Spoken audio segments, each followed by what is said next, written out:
เชียงใหม่พบประชาชนรายการดีๆที่จะทำให้ทุกคนก้าวทันการพัฒนาจังหวัดเชียงใหม่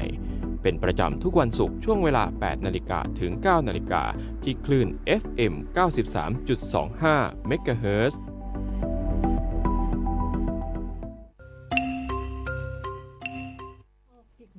ทักทายคุณผู้ฟังทุกท่านครับขอต้อนรับเข้าสู่ช่วงรายการผู้ว่าราชการจังหวัดเชียงใหม่พบประชาชนนะครับเราพบกันเป็นประจำทุกวันศุกร์ช่วงเวลา 8 นาฬิกาถึง 9 นาฬิกาครับวันนี้พบกับผมเมทัศน์จำศรีเป็นผู้ดำเนินรายการครับสำหรับรายการผู้ว่าราชการจังหวัดเชียงใหม่พบประชาชนนะครับในวันนี้เราก็มีประเด็นที่น่าสนใจ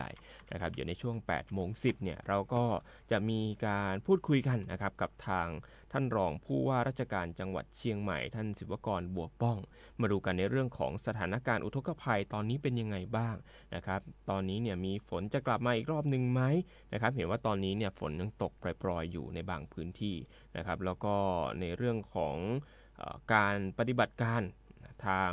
ปภ.จังหวัดเชียงใหม่ในช่วงที่2ก็จะพูดคุยกันกับทางท่านดุสิตพงษาภิพัฒน์นะครับเรื่องของมาตรการการรับมือกับสถานการณ์อุทกภัยในขณะนี้ของจังหวัดเชียงใหม่เป็นอย่างไรบ้างจุดน้ำท่วมขังจุดน้ำรอระบายมีการดำเนินการอย่างไรแล้วนะครับ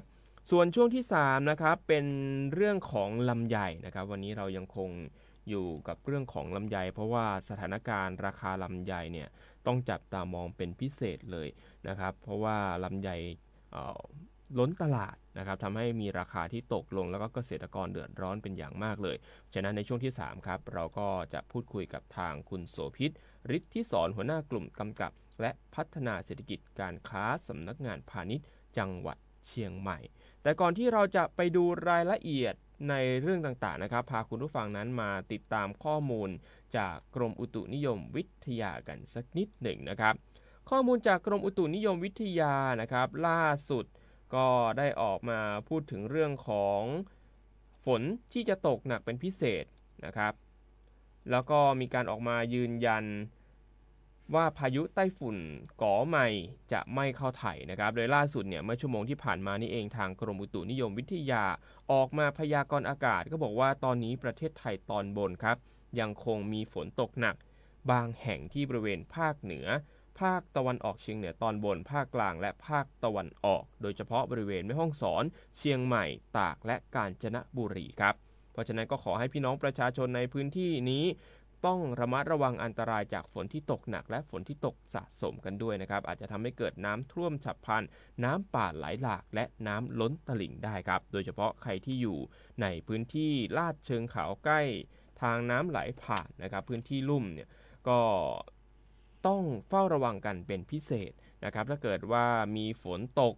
ตลอดทั้งวัน24ชั่วโมงนะครับก็ต้องพิจารณาแล้วนะครับเตรียมเก็บของให้เรียบร้อยนะครับเดี๋ยวทางเจ้าหน้าที่เนี่ยก็จะมีการแจ้งเตือนกันเป็นประจำทุกชั่วโมงเลยนะครับทางสวท.เชียงใหม่ก็จะดำเนินการนำไปแจ้งผ่านรายการต่างๆของสวท.เชียงใหม่นะครับคุณผู้ฟังครับในช่วงแรกของเรานะครับเราจะพาคุณผู้ฟังนั้นไปติดตามกันในเรื่องของสถานการณ์น้ำในจังหวัดเชียงใหม่น้ำและฝนรวมถึงการรับมือกับสถานการณ์อุทกภัยจะเป็นอย่างไรตอนนี้เราอยู่กับทางท่านศิวกรบัวป้องรองผู้ว่าราชการจังหวัดเชียงใหม่อยู่ในสายของเราแล้วสวัสดีครับท่านครับสวัสดีครับครับท่านครับในเรื่องของสถานการณ์ฝนสถานการณ์น้ำตอนนี้เป็นยังไงบ้างครับท่านครับจากการติดตามสถานการณ์ฝนนะครับในช่วง24ชั่วโมงนะครับของวันนี้นะครับก็จะเห็นว่าตอนนี้ฝนจะเริ่มเบาบางลงแล้วนะครับแต่ที่เราติดตามเนี่ยตอนนี้ฝนที่จะมากที่สุดก็คือที่บริเวณแถวอำเภอเชียงดาวนะครับที่สถานีห้วยจะข้านนะครับอยู่ที่ประมาณสัก80กว่ามิลลิเมตรนะครับฝน24ชั่วโมงนะครับก็ในส่วนอื่นฝนก็ไม่เพียงเล็กน้อยครับครับแสดงว่าจุดที่เราต้องจับตามองก็คือทางโซนเชียงดาวถูกต้องไหมครับท่านใช่ครับก็อยู่ประมาณสัก85ครับแล้วก็ที่บ้านแม่ซ้ายก็อยู่ที่42มิลลิเมตรประมาณนี้ครับครับผมในพื้นที่ดังกล่าวเนี่ยจะมีคาดการณ์ฝนตกในพื้นที่นั้นจะมีฝนตกอีกนานไหมครับท่านจากการคาดการณ์ของทางอุตุนะครับคาดว่าวันนี้จะมีฝนอยู่ประมาณ60%นะครับก็ ส่วนใหญ่แล้วจะเป็นฝนอ่อนนะครับฝนโปรยๆนะครับอยู่ที่3-4อำเภอก็คือที่แถวดอยสะเก็ดเสมิงแม่วางแล้วก็ที่อมก๋อยครับครับอันนี้ตามคาดการณ์นะครับครับในพื้นที่ดังกล่าวเรื่องดินอุ้มน้ำนี่ยังสามารถอุ้มน้ำได้อยู่ไหมครับท่านก็ตอนนี้นะครับเรามีการแจ้งเตือนนะครับในเรื่องของพื้นที่ที่มีความชุ่มน้ำนะครับก็ขอให้ทางพี่น้องประชาชนได้ระมัดระวังในเรื่องของปัญหาเรื่องดินสไลด์นะครับตอนนี้มีความชื้นค่อนข้างสูงนะครับในดินนะครับก็ขอทางจังหวัดเนี่ยได้มีการแจ้งเตือนไปในพื้นที่แล้วนะครับพื้นที่เสี่ยงที่อาจจะเกิดปัญหาดินสไลด์นะครับผมครับผมในเรื่องของสถานการณ์น้ำตอนนี้มวลน้ำส่วนใหญ่อยู่ในพื้นที่ไหนแล้วครับท่านตอนนี้ในเรื่องของสถานการณ์น้ำนะครับถ้าเราไปดูที่เขื่อนของเชียงใหม่2เขื่อนนะครับตอนนี้ที่เขื่อนแม่งัดนะครับแม่งัดตอนนี้เนี่ยอยู่ที่ประมาณ200ล้านลูกบาศก์เมตรนะครับแล้วก็ถ้าที่แม่กวงเนี่ยอยู่ที่ประมาณ149นะครับ149ล้านลูกบาศก์เมตรก็ยังสามารถรับปริมาณน้ำได้อยู่ครับครับผมตอนนี้ทางมหาดไทยได้มีข้อสั่งการอะไรเป็นพิเศษไหมครับท่านสำหรับข้อสั่งการของท่านรองนายกรัฐมนตรีและรัฐมนตรีว่าการกระทรวงมหาดไทยรวมทั้งท่านธีรรัตน์สำเร็จวานิชรัฐมนตรีช่วยว่าการกระทรวงมหาดไทยนะที่ได้มีการประชุมติดตามในการแก้ไขปัญหาและการช่วยเหลือพี่น้องประชาชนนะครับก็ท่านตีก็ห่วงใยใน6ประเด็นนะครับในเรื่องของการช่วยเหลือพี่น้องประชาชนการเฝ้าระวังพื้นที่เสี่ยงภัยนะครับการบูรณาการช่วยเหลือพี่น้องประชาชนนะครับแล้วรวมทั้งการดูแลในร่างการดำรงชีพในเบื้องต้นสำหรับพี่น้องประชาชนที่ได้รับผลกระทบนะครับแล้วก็ในเรื่องของเมื่อสถานการณ์เนี่ยมีเข้าสู่ภาวะปกติแล้วคลี่คลายแล้วก็ให้เร่งสำรวจความเสียหายและเร่งเยียวยาพี่น้องประชาชนรวมทั้งการรายงานสถานการณ์อย่างต่อเนื่องครับที่ท่านให้ข้อสั่งการไว้ซึ่งจังหวัดเชียงใหม่เนี่ยได้ดำเนินการในเรื่องของการช่วยเหลือพี่น้องประชาชนการเตรียมการเฝ้าระวังรวมทั้งการบริการทุกภาคส่วนที่เข้าไปช่วยเหลือพี่น้องประชาชนอย่างเต็มที่ตั้งแต่เริ่มมีสถานการณ์ฝนตกในพื้นที่ของจังหวัดเชียงใหม่แล้วครับครับหลังจากที่ผ่านมาเองเนี่ยก็เราก็มีฝนตกตลอดทั้งวันเลยอย่างเงี้ยได้มีการรายงานความเสียหายมากน้อยแค่ไหนครับท่านครับในขณะนี้ที่จังหวัดเชียงใหม่นะครับได้รับการรายงานในเบื้องต้นนะครับจะมีอำเภอนะครับที่ได้รับผลกระทบเนี่ยอยู่ที่กัน7อำเภอนะครับ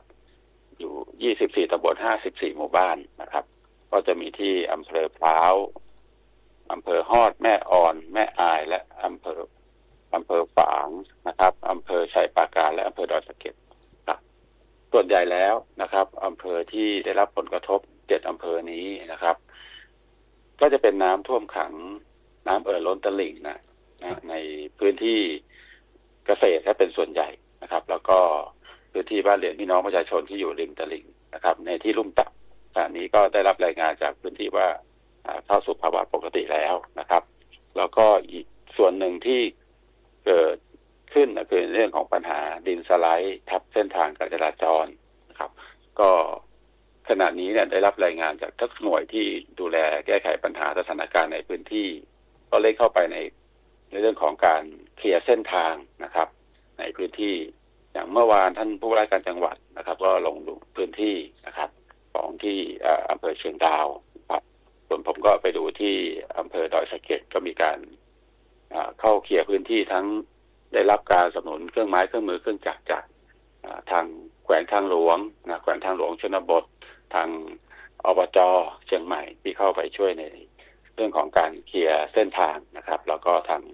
พื้นที่ทางพี่น้องประชาชนนะฮะทางอบต.องค์กรปกครองท้องถิ่นในพื้นที่ที่เข้าไปช่วยเหลือพี่น้องประชาชนในการเคลียร์เส้นทางเปิดเส้นทาง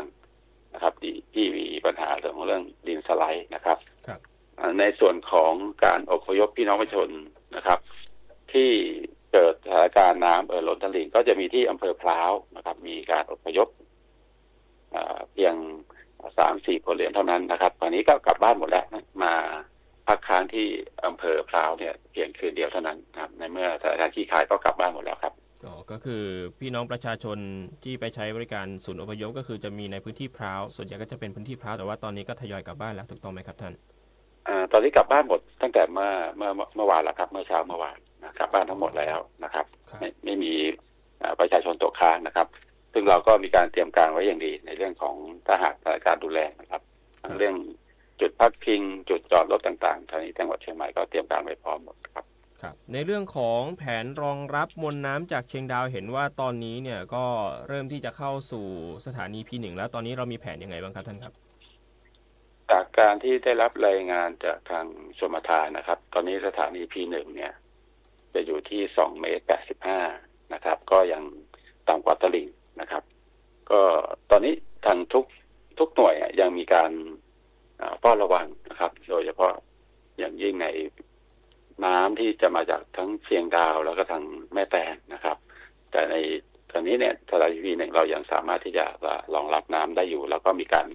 เร่งระบายน้ำนะครับอย่างเต็มที่ครับครับผมแล้วแผนเรื่องของการช่วยเหลือเยียวยาพี่น้องประชาชนตอนนี้เรามีการวางแผนยังไงบ้างครับท่านตอนนี้ในการช่วยเหลือพี่น้องประชาชนจากการที่ได้รับผลกระทบเนี่ยในเบื้องต้นตอนนี้ได้มีการเร่งให้ทางพื้นที่ที่ได้รับผลกระทบนะฮะเร่งสำรวจแล้วก็เยียวยาพี่น้องประชาชนหากเกินความสามารถหรืองบประมาณไม่เพียงพอเนี่ยนะฮะก็จะใช้ในส่วนของเงินทดลองราชการที่อยู่ในอำนาจของท่านผู้ว่าการจังหวัดเนี่ยลงไปเยียวยาพี่น้องประชาชนโดยเร็วครับก็เร่งให้สำรวจข้อมูลแล้วก็รายงานเข้ามาอย่างเร่งด่วนครับก็จะมีการช่วยเหลือกันอย่างต่อเนื่องถูกต้องไหมครับท่านครับใช่ครับโดยเฉพาะอย่างยิ่งในเรื่องของด้านการดำรงชีพพี่น้องประชาชนที่ประสบปัญหาในเรื่องของการดำรงชีพพี่น้องประชาชนที่ประสบภัยเนี่ยต้องไม่อดต้องมีอาหารการกินครบ3 มื้อนะครับเรื่องที่อยู่อาศัยอะไรเงี้ยเราจะเร่งเข้าไปดูแลพี่น้องประชาชนอย่างรวดเร็วครับครับในส่วนของพี่น้องประชาชนกลุ่มเปราะบางอย่างนี้มีรายงานเข้ามาไหมครับสำหรับกลุ่มเปราะบางที่ได้รับความเดือดร้อนครับท่านครับในขณะนี้ยังไม่ได้รับรายงานครับครับผมหลังจากนี้เราจะต้องเผชิญกับกลุ่มฝนอีกไหมครับท่านครับในหลังจากนี้ครับท่านหลังจากนี้นะครับจากการคาดการณ์ของอุตุนะครับเราก็ยังมีการเฝ้าระวังและติดตามสถานการณ์ฝนอย่างต่อเนื่องนะครับซึ่งคาดว่าในห่วงนี้นะครับเรายังอยู่ในช่วงของฤดูฝนนะครับในช่วงเดือนกรกฎาคมสิงหาคมเนี่ยตอนนี้เราก็ยังมีการเฝ้าระวังอยู่จากการคาดการณ์อาจจะมีฝนชุกหนาแน่นนะครับก็ยังติดตามแล้วก็ยังคงไว้ซึ่งการดำเนินการของทุกภาคส่วนอย่างต่อเนื่องนะครับเพื่อที่จะเตรียมความพร้อมในการเผชิญเหตุการช่วยเหลือพี่น้องประชาชนกรณีที่มีการเกิดเหตุฝนตกหนักแล้วก็มีสถานการณ์ในพื้นที่ครับครับเห็นว่าตอนนี้เรื่องของมวลน้ำที่แม่น้ำปิงที่สถานี P1 นี้ก็ยังไม่น่าห่วงใช่ไหมครับนี่ก็เป็นส่วนหนึ่งที่เกิดจากการที่เราดำเนินการขุดลอกด้วยแล้วก็เรื่องของการขุดลอกแม่น้ำปิงด้วยถูกต้องไหมครับท่านครับก็มีหลายๆส่วนนะครับก็มีในเรื่องของการดำเนินการในพื้นที่อย่างเช่นการขุดลอกในลำน้ำสาขาไหลน้ำย่อยการช่วยกันเก็บขยะดูแลรักษาลำน้ำย่อยด้วยลำน้ำสายหลักอย่างเช่นแม่ปิงนอกจากมีการขุดลอกแล้วนะครับซึ่งดำเนินการไป40 กว่า%แล้วนะครับแล้วก็การดำเนินการเร่งในการของการเปิดบานประตูระบายน้ำซึ่งได้การพร่องน้ำไว้ตั้งแต่แรกๆการวางแผนของทางชลประทานที่จะระบายน้ำได้อย่างรวดเร็วซึ่งก็ในขณะนี้เราก็ยังสามารถที่จะรองรับปริมาณน้ำได้อยู่ครับครับผมท่านครับอยากจะให้ฝากถึงพี่น้องประชาชนในช่วงนี้ด้วยครับท่านครับครับสิ่งที่อยากฝากพี่น้องประชาชนก็คือในเรื่องของการติดตามสถานการณ์จากทางสื่อของทางจังหวัดทางภาครัฐนะครับในเรื่องของทาง JIC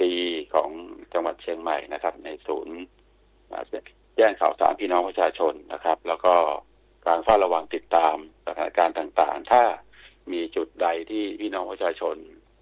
ประสบปัญหาหรือประสบเหตุก็ขอให้แจ้งเข้ามาในส่วนของจังหวัดนะครับซึ่งทุกพื้นที่พร้อมที่จะเข้าไปดำเนินการแก้ไขให้กับพี่น้องประชาชนครับ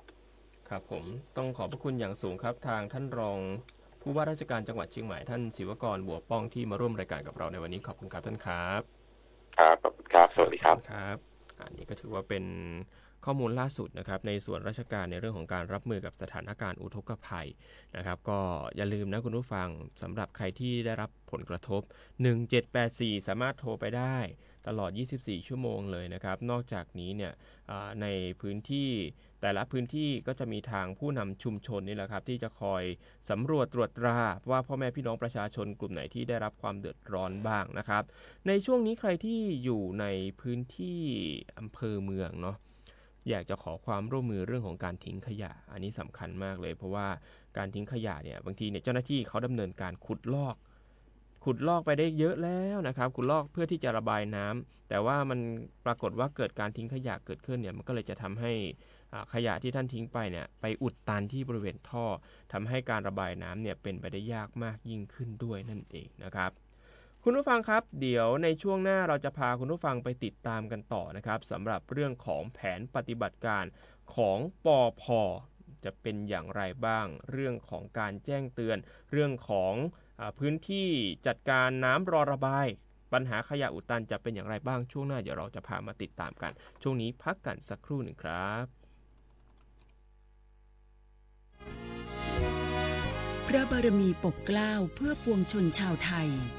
จากพระราชกรณียกิจนานับประการที่พระบาทสมเด็จพระเจ้าอยู่หัวและพระบรมวงศานุวงศ์ทรงทุ่มเทพระวรกายทรงงานอย่างไม่เหน็ดเหนื่อยเพื่อประโยชน์สุขของประสบนิกรจากโครงการหลวงสู่การพัฒนาแหล่งน้ำส่งเสริมการศึกษาและด้านสาธารณสุขที่มุ่งเน้นการพึ่งพาตนเองและการพัฒนาอย่างยั่งยืนทุกย่างพระบาทคือการทรงงานทุกพระราชดำริคือพลังแห่งการพัฒนาเพราะประชาชนคือหัวใจของแผ่นดินร่วมเสริมสร้างความรักในสถาบันหลักของชาติโดยสำนักงานประชาสัมพันธ์ที่ 3 กรมประชาสัมพันธ์น้องๆรับติดตั้งไฟปะไฟฟ้าหรือไฟไฟฟ้าดิชั่วคราวหรือถาวรสิกรุงเทพหรือภูมิภาครอแป๊บหมดอ้าวหมดอะไรอ่ะหมดคำถามครับเพราะว่าถ้าต้องการบริการด้านไฟฟ้าสำหรับพื้นที่74จังหวัดติดต่อได้เลยที่การไฟฟ้าส่วนภูมิภาคอักษรย่อกฟผหรือ3คำจำง่ายๆ PEA ในพูดซิ PEA เฉียบครับผมสนใจโฆษณาผ่านช่องทางสถานีวิทยุกระจายเสียงแห่งประเทศไทยจังหวัดเชียงใหม่ให้ความรู้คู่ความสุขฟังชัดสัญญาณไกลครอบคลุมพื้นที่จังหวัดเชียงใหม่ติดต่อที่สวท.เชียงใหม่053-276-068และ092-246-8579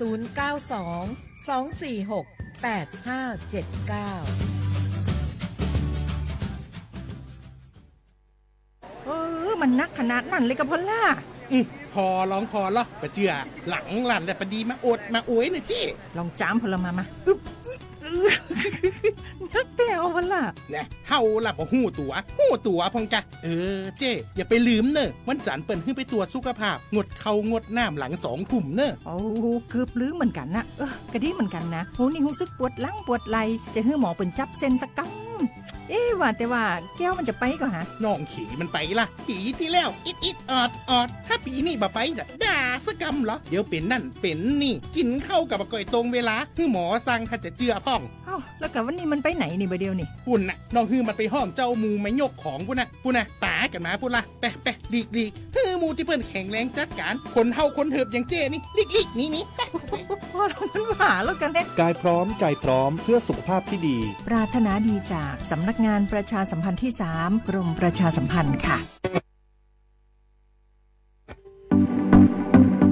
ขอเชิญคุณผู้ฟังพบกับรายการผู้ว่าราชการจังหวัดเชียงใหม่พบประชาชน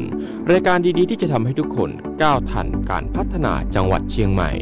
เป็นประจำทุกวันศุกร์ช่วงเวลา 8 นาฬิกาถึง 9 นาฬิกาที่คลื่น FM 93.25 เมกะเฮิรตซ์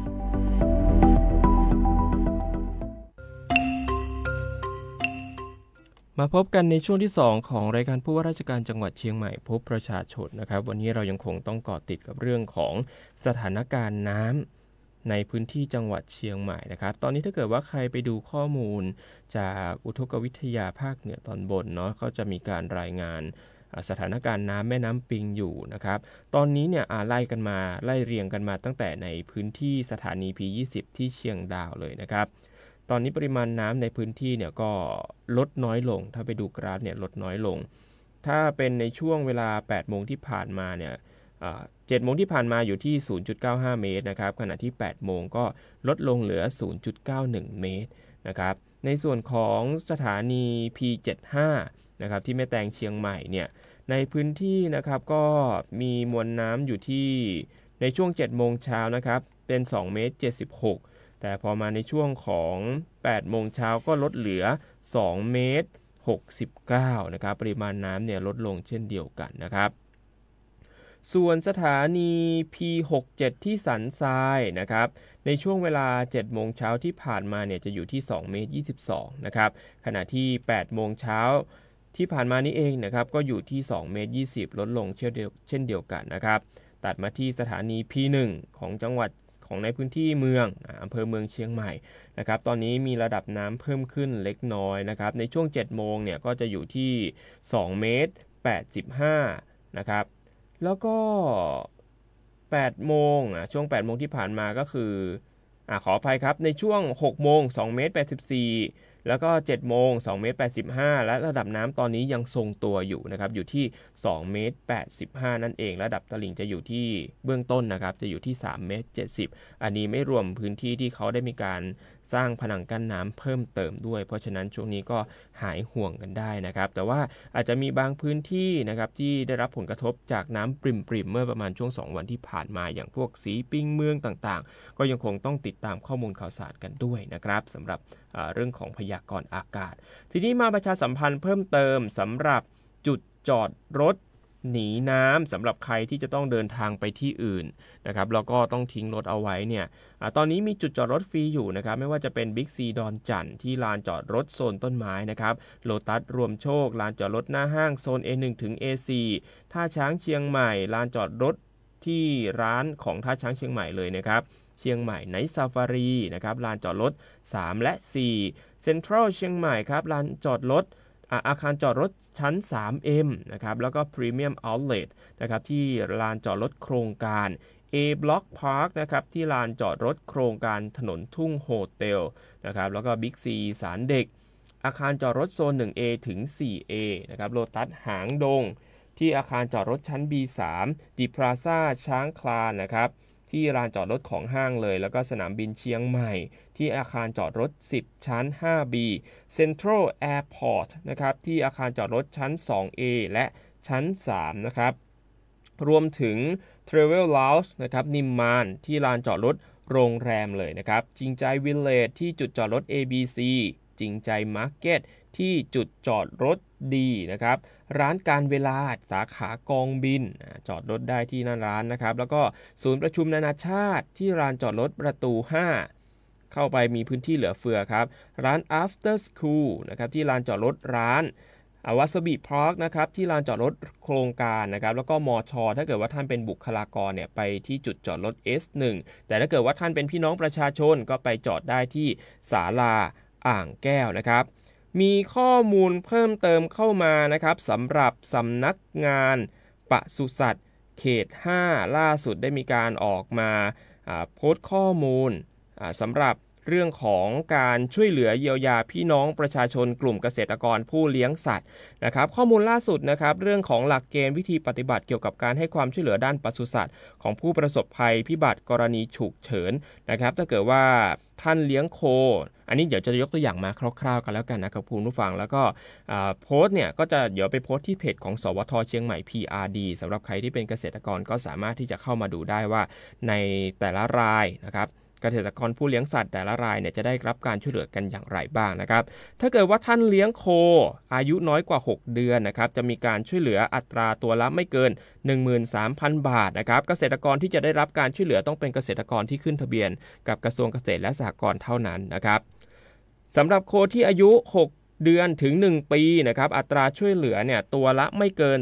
22,000 บาทนะครับอายุ 1-2 ปีครับอัตราการช่วยเหลือเนี่ยตัวละไม่เกิน 29,000 บาทอายุ2ปีขึ้นไปอัตราช่วยเหลือตัวละไม่เกิน 35,000 บาทนะครับเกษตรกร1รายเนี่ยเขาช่วยได้ไม่เกิน5ตัวนะครับคุณผู้ฟังส่วนกระบือนะครับอายุน้อยกว่า6เดือนจะช่วยเหลือตัวละไม่เกิน 15,000 บาทครับอายุ6เดือนถึง1ปีช่วยเหลือตัวละไม่เกิน 24,000 บาทอายุ 1-2 ปีนะครับช่วยเหลือไม่เกิน 32,000 บาทอายุ2ปีขึ้นไปครับอัตราช่วยเหลือไม่เกิน 39,000 บาทครับเกษตรกร1รายช่วยเหลือไม่เกิน5ตัวครับส่วนสุกรนะครับอายุ 1-30 วันก็จะมีการช่วยเหลือตัวละไม่เกิน 1,500 บาทครับอายุ30วันขึ้นไปช่วยเหลืออัตราตัวละไม่เกิน 3,000 บาทช่วยเหลือเกษตรกร1รายเนี่ยจะช่วยเหลือได้ไม่เกิน10ตัวนะครับสำหรับไก่พื้นเมืองไก่งวงตอนนี้ก็ถ้าอายุ 1-21 วันเนี่ยอัตราการช่วยเหลือไม่เกิน30บาทอายุ21วันขึ้นไปอัตราการช่วยเหลือไม่เกินตัวละ80บาทนะครับเกษตรกร1รายเนี่ยช่วยเหลือไม่เกิน300ตัวนะครับไก่ไข่อายุ 1-21 วันช่วยเหลืออัตราตัวละไม่เกินขออภัยครับ30บาทนะครับอายุ21วันขึ้นไปครับอัตราการช่วยเหลือเนี่ยจะไม่เกิน100บาทช่วยเหลือเกษตรกร1รายจะอยู่ที่ไม่เกิน 1,000 ตัวนะครับแล้วก็ไก่เนื้อนะครับอายุ 1-21 วันเนี่ยอัตราการช่วยเหลือตัวละไม่เกิน20บาทแล้วก็21วันขึ้นไปอัตราการช่วยเหลือตัวละไม่เกิน50บาทเกษตรกร1รายจะช่วยเหลือไม่เกินรายละ 1,000 ตัวนั่นเองนะครับอันนี้เป็นข้อมูลเบื้องต้นนะสำหรับหลักเกณฑ์การช่วยเหลือพี่น้องเกษตรกรผู้เลี้ยงสัตว์ในพื้นที่นะครับที่ได้รับผลกระทบจากน้ำท่วมดินโคลนถล่มนั่นเองนะครับสำหรับใครที่อยากจะสอบถามข้อมูลเพิ่มเติมนะครับสามารถติดต่อไปได้ที่ศูนย์อำนวยการป้องกันและแก้ปัญหาภัยพิบัติด้านปศุสัตว์กองส่งเสริมและพัฒนาการปศุสัตว์กรมปศุสัตว์ครับโทรได้ที่เบอร์026534444ต่อ3315ครับย้ำอีกครั้งหนึ่ง026534444ต่อ3315ครับคุณผู้ฟังครับในช่วงที่2นี้เรายังคงต้องเกาะติดตามในเรื่องของการแก้ไขปัญหาน้ำท่วมหรือว่าน้ำรอระบายในพื้นที่จังหวัดเชียงใหม่นะครับตอนนี้ครับเราอยู่ในสายกับทางท่านดุสิตพงษาพิพัฒน์หัวหน้าสำนักงานป้องกันและบรรเทาสาธารณภัยจังหวัดเชียงใหม่อยู่ในสายของเราแล้วสวัสดีครับท่านครับสวัสดีครับครับท่านครับในเรื่องของภาพรวมการเตรียมการในช่วงนี้เป็นยังไงบ้างครับสำหรับปภ.ภาพการเตรียมการในช่วงที่ผ่านมาครับก็ได้มีการเอาเครื่องไม้เครื่องมือมาเตรียมการไว้ก่อนนะครับไม่ว่าจะเป็นในเรื่องของเครื่องสูบน้ำรถเคลื่อนย้ายผู้ประสบภัยหรือเรือต่างๆเอามาเตรียมไว้นะครับแล้วสิ่งที่ได้ทำนะครับก็คือเป็นไปตามแผนเผชิญเหตุที่จังหวัดได้มีการซักซ้อมไว้นะครับไม่ว่าจะเป็นช่วงใกล้เกิดสถานการณ์ก็มีการจัดตั้งศูนย์บัญชาการเหตุการณ์ขึ้นทั้งที่ตัวจังหวัดเราเองกับที่ในพื้นที่ที่มีความเสี่ยงอย่างที่ผ่านมาเราไปตั้งที่ฝางครับเป็นส่วนหน้านะครับเพื่อให้กระชับพื้นที่นะครับแล้วก็ลดขั้นตอนการปฏิบัติแล้วก็สามารถที่จะช่วยเหลือประชาชนได้อย่างรวดเร็วนะครับอีกส่วนหนึ่งก็เป็นศูนย์สนับสนุนแก้ไขสถานการณ์และระดมทรัพยากรครับเรามองว่าบางกรณีเนี่ยที่ภัยใหญ่ๆเนี่ยการระดมส่งทรัพยากรเข้าไปเนี่ยจะเป็นส่วนสำคัญในการที่จะเข้าช่วยเหลือพี่น้องประชาชนนะครับแล้วก็สุดท้ายเนี่ยเป็นศูนย์ดูแลชีวิตของพี่น้องประชาชนความมั่นคงปลอดภัยต่างๆนะครับศูนย์นี้ก็จะทำหน้าที่เป็นหลังบ้านคอยดูในเรื่องของข้าวปลาอาหารที่ต้องครบทั้ง3มื้อน้ำดื่มสะอาดต้องมีตลอดรวมถึงส่วนพักพิงต่างๆเนี่ยที่จะต้องมีให้กับพี่น้องการอพยพครับครับผมตอนนี้มีพื้นที่ไหนที่น่าห่วงเป็นพิเศษไหมครับท่านตอนนี้ไม่มีพื้นที่ไหนในจังหวัดเชียงใหม่ที่น่าห่วงเลยครับเนื่องจากว่าสถานการณ์ฝนของวิภาได้ผ่านไปแล้วครับแล้วในพื้นที่เนี่ยไม่ได้มีฝนตกหนักครับครับในเรื่องของการจัดการน้ำรอระบายแผนเราเป็นยังไงบ้างครับท่านครับน้ำรอระบายสิ่งที่ต้องทำเลยนะครับใน2ส่วนก็คือเร่งด่วนนะครับทางในพื้นที่เขตเมืองต่างๆชุมชนต่างๆนะครับหรือเขตเทศบาลนครเนี่ยก็ได้ลงไปกำจัดสิ่งกีดขวางทางน้ำนะครับไม่ว่าจะเป็นพวกขยะนะครับใบไม้ใบหญ้าต่างๆที่อุดตันตามฝาท่อตะแกรงระบายน้ำแล้วก็การเปิดท่อนะครับเพื่อดูดตะกอนอะไรต่างๆนะครับรวมถึงสิ่งกีดขวางพวกไขมันนะครับก็ยังปรากฏอยู่ครับยังมีก้อนไขมัน ที่เกิดจากการปรุงอาหารแล้วก็เทลงไปในท่อนะครับตรงนี้ก็เป็นส่วนสำคัญที่เมื่อไขมันจับตัวกันในระยะเวลาช่วงหนึ่งเนี่ยก็จะเกาะเป็นก้อนแข็งตัวทำให้น้ำระบายได้ไม่ดีนะครับแล้วก็ในส่วนของ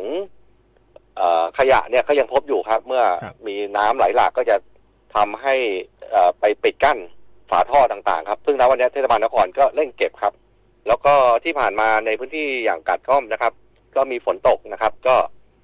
เราก็เทศบาลนครก็ระบายน้ำได้อย่างรวดเร็วครับก็ท่วมผิวถนนไม่มากครับ5 เซนถึง 10 เซนเองครับแต่รถได้สัญจรได้ครับครับการดำเนินการที่ผ่านมาปัญหาอุปสรรคมีอะไรบ้างครับเรื่องของขยะอุดตันตอนนี้พี่น้องประชาชนให้ความร่วมมือมากน้อยแค่ไหนครับเราขอความร่วมมือไปครับแล้วทุกเวทีที่ผมได้มีการไปพูดเนี่ยก็จะพูดในประเด็นนี้ครับซึ่งขยะเนี่ยเป็นเรื่องหนึ่งเลยนะครับของเมืองใหญ่ๆทั่วโลกครับที่จะเป็นทำให้อุดตันอย่างนิวยอร์กก็อุดตันนะครับของอเมริกาเองเนี่ยขยะจำนวนมากก็อุดตันพวกเศษพลาสติกขวดแก้วน้ำอะไรต่างๆเนี่ยยังปรากฏอยู่นะครับแล้วก็อีกส่วนหนึ่งที่จะเรียนก็คือระยะสั้นเนี่ยก็มีการเร่งระบายน้ำนะครับกำจัดให้ช่องทางระบายน้ำมีความสะอาดแต่ระยะยาวเนี่ยต้องมีการเพิ่มระบบระบายน้ำนะครับคือการเพิ่มท่อระบายน้ำหรือทางเชื่อมน้ำต่างๆนะครับเนื่องจากว่าระบบโครงสร้างเครือข่ายของระบบระบายน้ำในเขตเมืองเนี่ยโตไม่ทันในเขตเมืองครับโตไม่ทันกับการพัฒนาของจังหวัดเชียงใหม่เราเนื่องจากท่อเหล่านี้ออกแบบไว้เมื่อ30 ปีก่อนครับแล้วก็รองรับคนเพียงจำนวนหนึ่งเมื่อ30 ปีก่อนแต่วันนี้คนอยู่อาศัยกันจำนวนมากปริมาณความต้องการใช้น้ำหรือน้ำทิ้งเนี่ยหรือการอยู่แออัดเนี่ยก็เป็นสิ่งที่กีดขวางทางน้ำครับตรงนี้เนี่ยก็ต้องมีการแก้ไขในระดับต่อไปครับครับผมในประเด็นเรื่องของบางพื้นที่อาจจะมีเรื่องของน้ำท่วมที่เป็นอย่างพื้นที่คลองแม่ข่าบางจุดเนี่ยก็อาจจะมีน้ำปริ่มๆเข้ามาอย่างเงี้ยเรามีการวางแผนไหมครับว่าจะแก้ไขปัญหาอย่างไรให้มันมีความยั่งยืนมากขึ้นนะครับท่านเมื่อ2 วันก่อนเทศบาลนครก็ไปเอาพวกสิ่งที่กีดขวางนะครับจากการก่อสร้างในลำน้ำนะครับในคลองแม่ข่าออกนะครับเพื่อให้น้ำไหลได้ดีขึ้นนะครับแล้วก็ระบบในเมืองเราก็มีการบริหารจัดการครับมีระบบสูบช่วยต่างๆนะครับบางแห่งเนี่ยก็สามารถดำเนินการได้เลยบางแห่งก็ต้องใช้งบประมาณในการก่อสร้างต่อไปครับซึ่งตรงนี้เนี่ยในปี69เนี่ยครับการแก้ไขปัญหาสีพิงเมืองเนี่ยก็จะหมดไปนะครับปัญหาต่างๆที่เกิดขึ้นเนี่ยก็จะถูกแก้ด้วยการเพิ่มท่อรอดต่างๆแล้วก็ของกาดก้อมเองเนี่ยก็จะมีการผลักดันเข้าไปในแผนปี70นะครับในการที่จะเพิ่มระบบระบายน้ำระบบสูบแล้วก็ปิดกั้นนะครับเนื่องจากว่าณวันนี้ของแม่ข่ายเองหรือลำคูไหวเองเนี่ยเป็นท้องน้ำเนี่ยระดับน้ำเนี่ยมีความสูงกว่ากาดก้อมนะครับเมื่อคลองแม่ข่าเพิ่มสูงขึ้นก็จะไหลย้อนกลับเข้าที่กาดก้อมครับทำให้เมื่อเวลาเราสูบไปเนี่ยสูบไป100น้ำคืนกลับมา60ครับอันนี้คือปัญหาหลักเลยที่ว่าเหตุใดทำไมถึงลงช้านะครับน้ำกาดก้อมเนื่องจากว่าเป็นสะดือเมืองด้วย2ระบบสูบระบบปิดกั้นเนี่ยจะต้องมีการก่อสร้างต่อไปครับซึ่งตรงนี้เนี่ยก็ได้วางแผนไว้ในปี70ครับอันนี้ก็เป็นเรื่องของ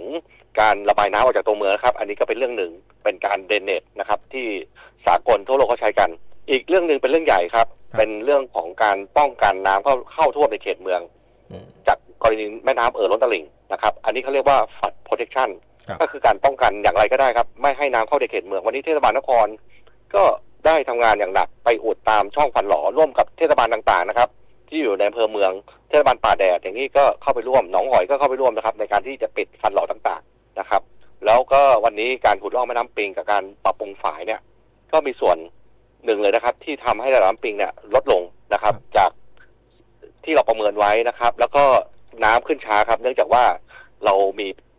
ช่องว่างที่จะให้น้ำมาแทนมากขึ้นครับเมื่อเราเอาตะกอนดินออกไปครับใช่ครับเพราะว่าไปดูข้อมูลจากศูนย์อุทกวิทยาตอนนี้คือน้ำเหมือนกับเริ่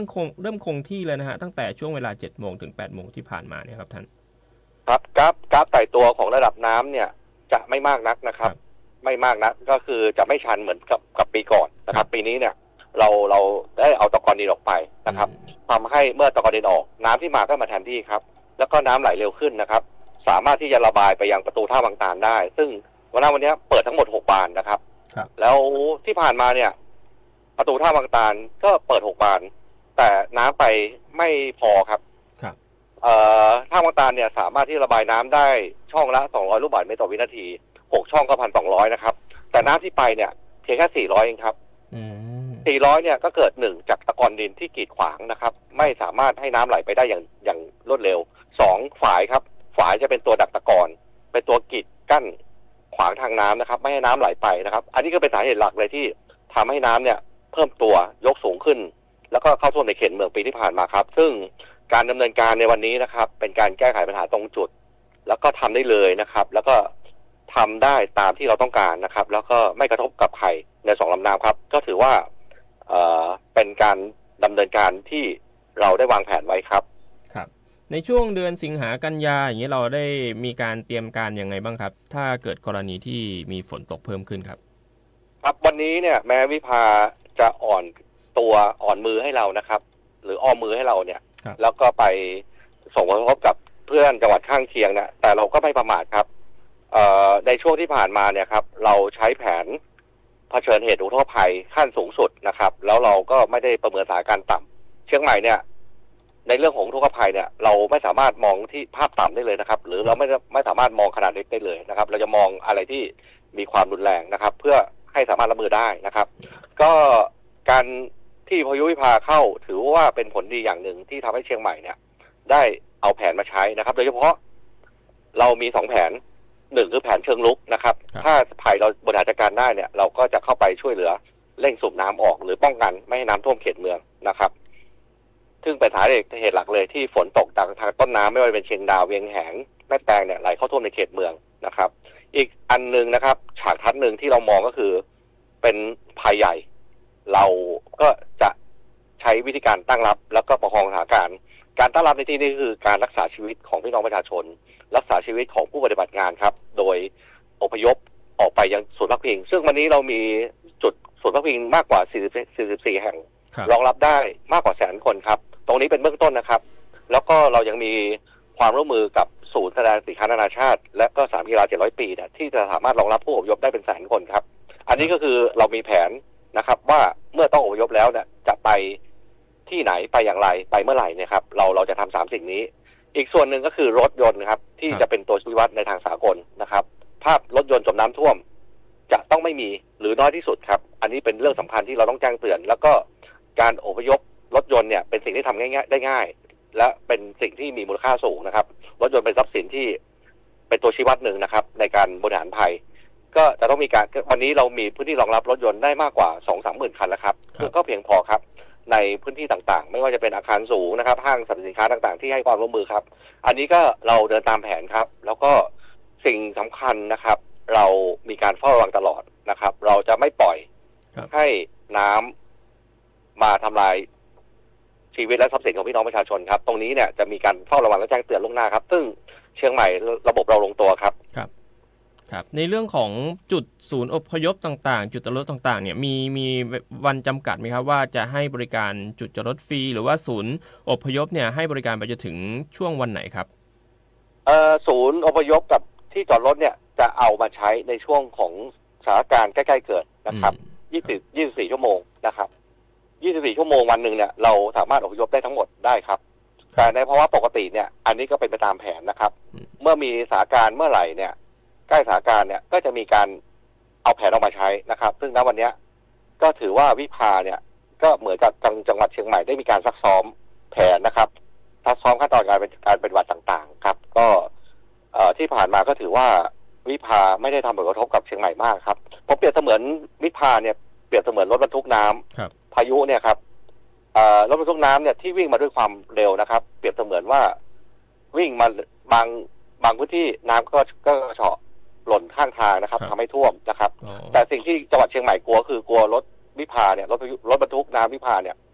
อ่อนกำลังลงแล้วก็มาจอดตายที่เชียงใหม่แล้วก็ความที่เชียงใหม่อันนี้คือจะมีปริมาณน้ำจำนวนมากที่ทำให้เราท่วมครับถ้าเปรียบอีกด้านนึงก็คือเหมือนเราลดน้ำครับถ้าใช้สายยางฉีดน้ำตามสนามหญ้าทั่วไปเนี่ยก็ไม่ท่วมขังแต่ถ้าเมื่อไหร่ที่เราเอากระบวยรดน้ำเนี่ยแล้วมาเทแช่ไว้เนี่ยเปรียบเสมือนรถบรรทุกน้ำเนี่ยคว่ำที่เชียงใหม่เนี่ยอันนี้ก็ถือว่าจะเป็นภัยใหญ่ครับในเรื่องของน้ำท่วมจำนวนมากครับครับยืนยันว่าสถานการณ์ตอนนี้ยังไม่น่าห่วงถูกต้องไหมครับท่านสถานการณ์ตอนนี้ไม่น่าห่วงครับแต่ว่าเรามองไปในช่วงของต้นเดือนหน้าครับที่จะมีพายุนะครับฝ ฟรานซิสโกครับที่กำลังก่อตัวอยู่นะครับก็จะมีการเฝ้าระวังมีการติดตามสถานการณ์เส้นทางพายุครับเนื่องจากว่าการเดินของพายุเนี่ยมีปัจจัยหลายๆอย่างครับแนวต่างๆนะครับแล้วก็จะรู้แน่ชัดก็ต่อเมื่อพายุลูกนั้นเนี่ยครับขึ้นฝั่งที่ประเทศเวียดนามครับเมื่อขึ้นฝั่งแล้วเราก็มีเวลา2 วันครับสำหรับการเดินทางมาของพายุครับซึ่งตรงนี้เนี่ยจังหวัดเชียงใหม่มีความพร้อมนะครับในการที่จะรับมือในการที่จะเฝ้าระวังและแจ้งเหตุครับครับผมต้องขอบพระคุณอย่างสูงครับท่านดุสิตพงษาพิพัฒน์หัวหน้าสำนักงานป้องกันและบรรเทาสาธารณภัยจังหวัดเชียงใหม่ขอบคุณท่านครับขอบพระคุณครับสวัสดีครับครับผมครับคุณผู้ฟังครับติดต่อกันเลยนะครับในช่วงต่อไปนะครับเป็นอีกเรื่องหนึ่งที่เชื่อว่าเกษตรกรหลายรายติดตามกันอยู่ก็คือเรื่องของราคาลำไยนะครับในช่วงต่อไปครับเราจะพาคุณผู้ฟังนั้นไปติดตามกันในเรื่องของมาตรการในการช่วยเหลือเรียกว่าเร่งด่วนเลยสำหรับเรื่องของราคาลำไย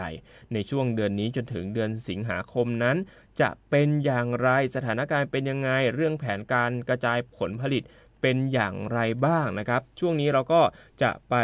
พูดคุยกับทางท่านโสภิต ฤทธิสอนครับหัวหน้ากลุ่มกำกับและพัฒนาเศรษฐกิจการค้าสำนักงานพาณิชย์จังหวัดเชียงใหม่นะครับตอนนี้ท่านอยู่ในสายของเราแล้วนะครับในวันนี้นะครับเดี๋ยวจะพาไปติดตามกันสวัสดีครับท่านครับสวัสดีค่ะครับท่านครับตอนนี้เรื่องของสถานการณ์ราคาลำไยเป็นยังไงบ้างครับค่ะก็เป็นสถานการณ์ของสินค้าเกษตรที่ทุกคน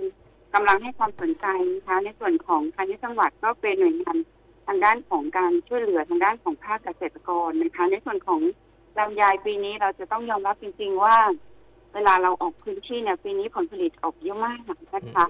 ก็มีหลายจังหวัดที่ผลผลิตออกสู่ตลาดนะคะก็โดยหลักๆก็จะมีเชียงใหม่ลำพูนเชียงรายบ้างนะคะก็ปีนี้ผลผลิตเยอะค่ะประมาณ1 ล้านกว่าตันนะคะก็เพิ่มขึ้นจากปีที่ผ่านมาก็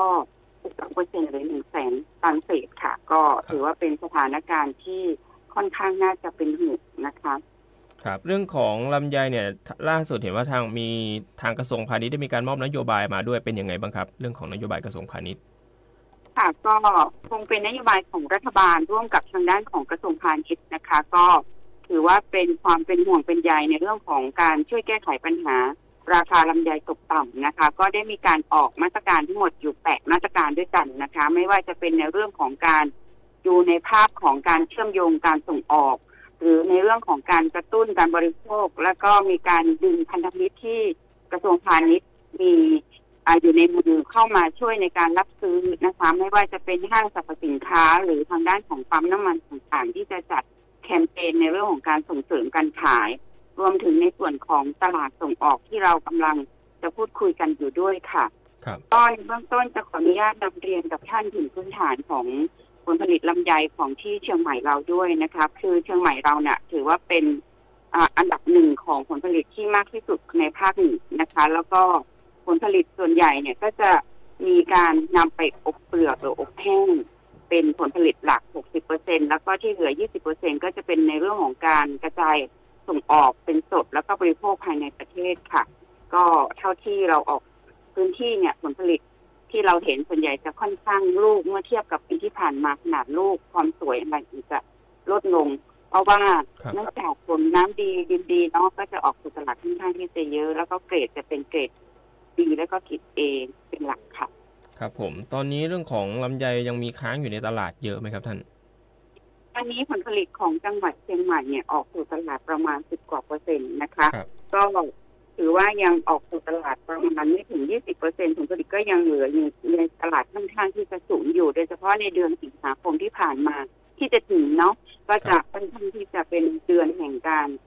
ออกสู่ตลาดค่อนข้างเยอะค่ะครับผมเป้าหมายสูงสุดเราต้องการระบายผลผลิตลำไยออกไปมากสุดเท่าไหร่ครับในส่วนของจะนำเรียนท่านผู้ชมที่อยู่ทางบ้านว่าผลผลิตของลำไยอะค่ะมันจะมีส่วนที่เราจะต้องบริหารจัดการของการกระจายภายในประเทศนะคะแต่ว่าในส่วนของตลาดส่งออกเนี่ยก็ถือว่าเป็นตลาดหลักด้วยที่จะมีผลในเรื่องของการกำหนดราคาภายในประเทศไม่ว่าจะเป็นการผลักดันการส่งออกของลำไยอบเปลือกหรือว่าผลิตภัณฑ์อื่นๆนะคะสำหรับในส่วนของพี่น้องประชาชนที่อยู่ที่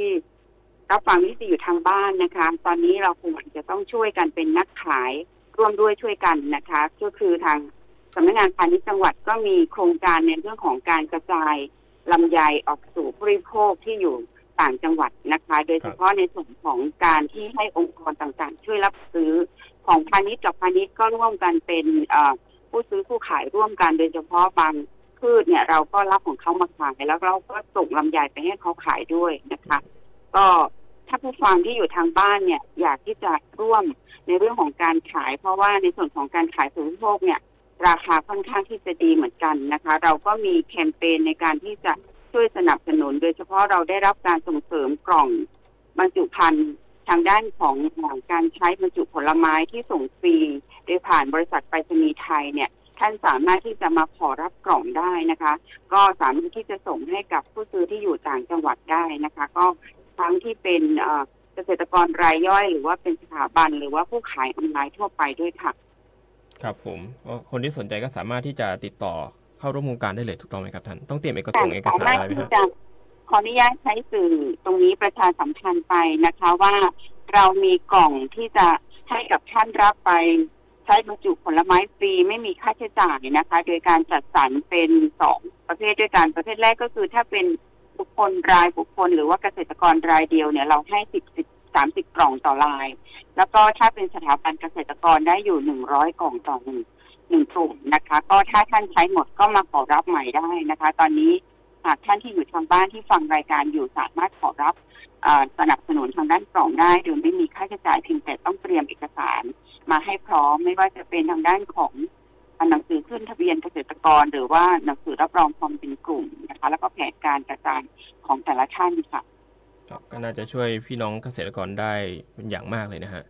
ครับก็ถือว่าเราช่วยกันนะคะทุกคนเป็นนักขายเหมือนกันค่ะครับท่านครับในช่วงนี้เนี่ยเรื่องของแผนการส่งออกผลไม้ไปยังต่างประเทศทางพาณิชย์จังหวัดมีแผนยังไงบ้างฮะค่ะนี้ก็จะเป็นอีกส่วนหนึ่งในด้านของการส่งออกนะคะก็คงจะเป็นแผนระดับของรัฐบาลกับของกระทรวงพาณิชย์นะคะเราก็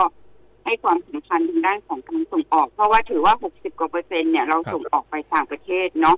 ก็ในช่วงนี้ก็ด้วยความเป็นห่วงเป็นใยของท่านรัฐมนตรีว่าการกระทรวงพาณิชย์ท่านจตุพรบุรุษพัฒน์แล้วก็ทางท่านรัฐมนตรีช่วยกระทรวงพาณิชย์ก็ท่านสุชาติชมกลิ่นนะคะก็มีการสั่งการให้กับหน่วยงานของกรมส่งเสริมการค้าระหว่างประเทศที่จะหาตลาดแล้วก็ขยายการส่งออกที่จะมีการซื้อลำไยของพวกเราเนี่ยไปยังตลาดต่างประเทศนะคะไม่ว่าจะเป็นการจัดส่งเสริมการขายหรือการประชาสัมพันธ์ในประเทศต่างๆค่ะก็ถือว่าเป็นโอกาสดีเท่าที่เราสัมผัสกับทางโรงผู้ประกอบการที่ส่งออกนะคะตอนนี้ตลาดจีนกับอินโดก็ยังไปได้อยู่แต่ว่าคุณภาพผลผลิตของเราเนื่องจากว่าช่วงนี้เนี่ยฝนตกชุกนะคะก็จะส่งออกส่วนใหญ่เนี่ยเกรดสวยๆเนี่ยเราอาจจะหาของส่งไปจีนได้น้อยส่วนใหญ่ก็จะเป็นตลาดส่งออกเป็นตลาดอินโดค่ะของอินโดนี่ครับท่านครับต่อได้เลยครับค่ะในส่วนของสินค้านะคะทางด้านของคุณภาพโดยเฉพาะตลาดของตะกร้าขาวหรือว่าสดเนี่ยราคาก็จะค่อนข้างที่จะไม่ค่อยมีการคือค่อนข้างทรงตัวทางด้านของผลผลิตส่วนใหญ่เนี่ยเท่าที่เป็นความเป็นห่วงของทางด้านของหลายหน่วยงานก็น่าจะเป็นลักษณะของลูกที่มีขนาดไม่ใหญ่มากนะคะก็จะเข้าสู่ตลาดรุ่นร่วงเป็นหลักค่ะอย่างนี้สำหรับลูกร่วงนี้มีการเชื่อมกับกลุ่มแปรรูปผลไม้เพิ่มเติมไหมครับท่านค่ะก็ในส่วนของการแปรรูปนะคะทางสำนักงานพาณิชย์ก็ได้ประสานไปยังบริษัทหรือว่าทางด้านของ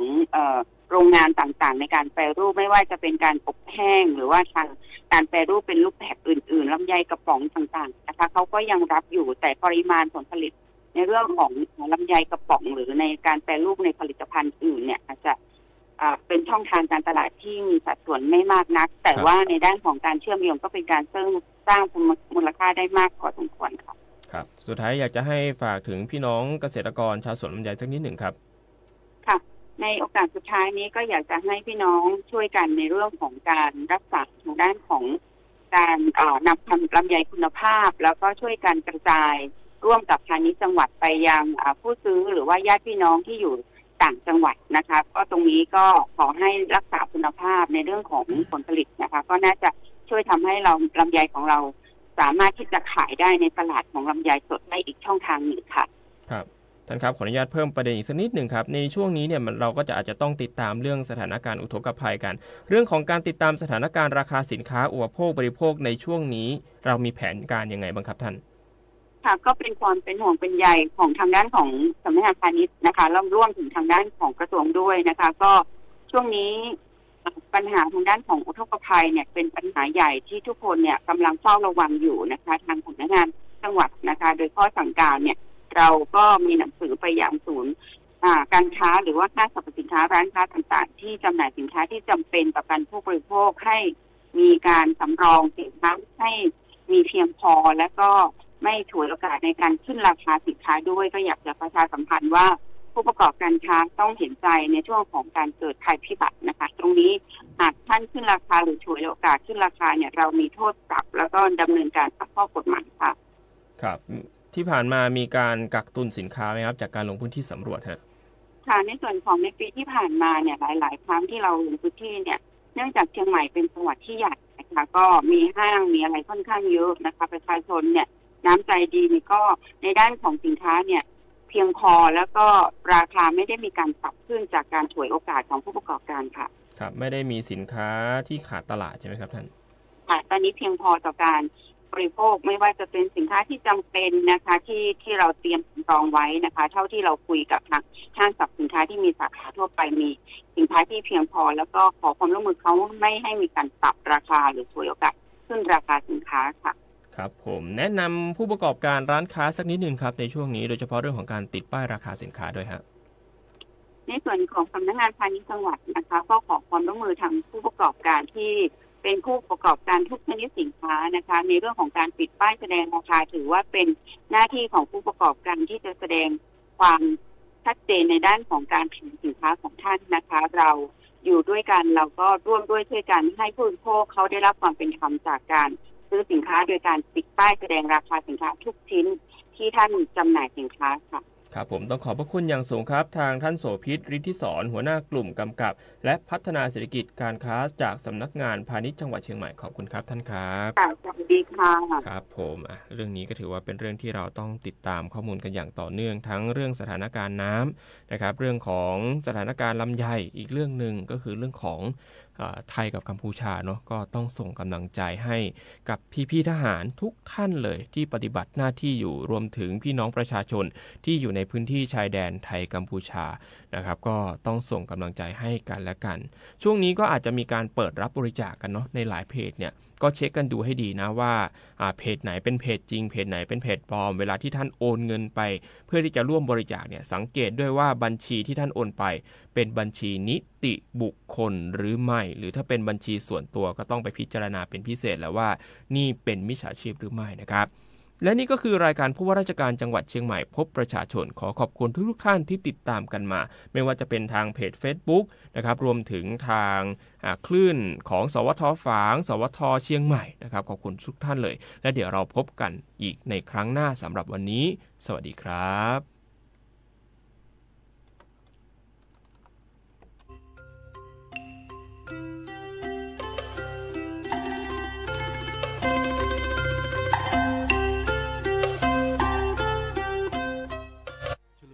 ชนมพรรษาสง่างามเทิดพระนาม